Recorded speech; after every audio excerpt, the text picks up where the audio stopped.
Atongoria kuma kaũntĩ-inĩ ya Kilifi matongoretio ni Minister wa maaĩ Alice Wahome ni macerete mĩena ĩtiganĩte kaũntĩ-inĩ no gũthurima tabarĩra itiganĩte cia kũguna ikari na maaĩ ma kũigana. We have come here to see the Baricho wells. The Baricho wells are 11 boreholes. I'm sure you have seen.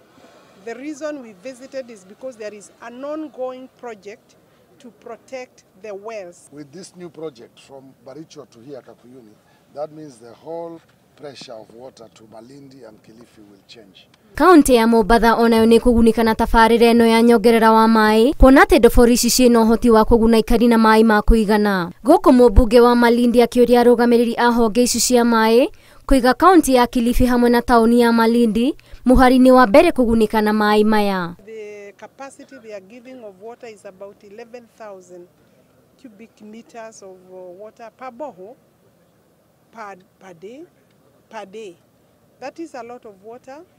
A good amount of that water is going to Mombasa, and maybe 10% or 15% is going to Kilifi. The only concern is the project is here in Malindi, and we expect, of course, as people of Malindi to be given the first priority. We have walked all the way, driven all the way from Baricho, now we're here, and all these projects are to ensure that the Malindi people and the coastal people at large will benefit with this water project. Ngĩribotera Inooro TV, rĩtwa rĩakwa nĩ Waithĩra wa Ndwati.